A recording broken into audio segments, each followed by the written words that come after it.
SLST 2025 নিয়োগ বিধি নিয়ে কলকাতা হাইকোর্টের মাননীয় বিচারপতি সৌগত ভট্টাচার্য কোনো রকম হস্তক্ষেপ করলেন না। তিনি বললেন যে এখন যেমনভাবে চলছে চলুক, যদি আরও কোনো রকমের সমস্যা তৈরি হয় তাহলে জুলাই মাসে শুনব।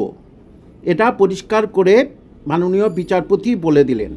এই কেসটা প্রকৃতপক্ষে করেছিল যারা ওয়েটিংয়ে ছিল এতদিন ধরে, তারা এই কেসটা করেছে এবং শামীম সাহেব এই কেসটা এই মামলার তার সওয়াল জবাব করেছেন।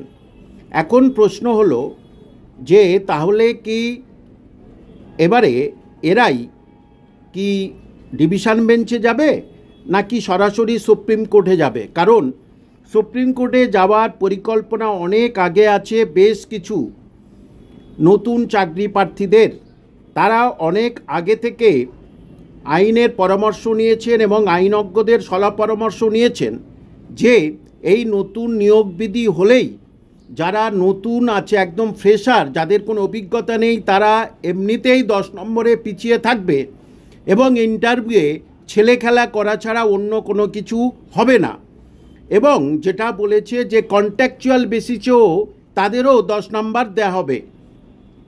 তাই সারা পশ্চিমবঙ্গের বিভিন্ন জায়গা থেকে শোনা যাচ্ছে যে টাকার বিনিময়ে তাদেরকে ম্যানেজিং কমিটির দ্বারা 5 বছর আগে স্কুলে কন্ট্রাকচুয়াল বেসিসে একটি রেজুলেশন করে নিয়ে তাদেরকে সার্টিফিকেট দেওয়া হবে ঠিক সময়ে যে 5 বছর এখানে চাকরি করছে, সুতরাং সে 10 নম্বর পেয়ে যেতে পারে।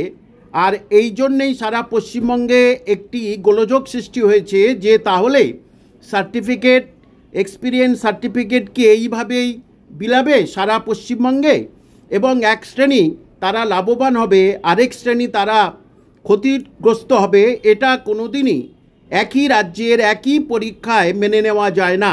একজন না পরীক্ষা দেবে 100 নম্বরের আর একজন না 10 নম্বর পিছিয়ে থেকে পরীক্ষা দেবে 90 নম্বরের, এটা কোনো সময়ের জন্য মেনে নেওয়া যায় না।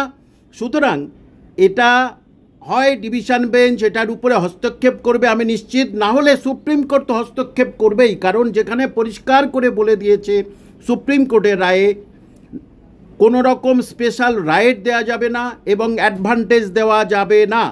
এটা জানা সত্ত্বেও স্কুল সার্ভিস কমিশন তথা রাজ্য সরকার ইচ্ছা করে কিন্তু এই তুগলকি যে নিয়ম বিধি সেটা কিন্তু তৈরি করেছে কিছু কাছের লোকজনকে বা যারা অযোগ্য তাদেরকে চাকরি পাইয়ে দেওয়ার জন্যে এই পন্থা করেছে, এটা একেবারে নিশ্চিত। সুতরাং আমি অন্ততপক্ষে নিশ্চিত যেটা ডিভিশন বেঞ্চ বা সুপ্রিম কোর্টে এই মামলার এই যে নিয়োগ বিধির উপরে কিন্তু একটি পরিবর্তন করতে বলবে এবং রাজ্য সরকারকে তথা স্কুল সার্ভিস কমিশনকে এই নিয়োগ বিধির কিন্তু পরিবর্তন আনতেই হবে।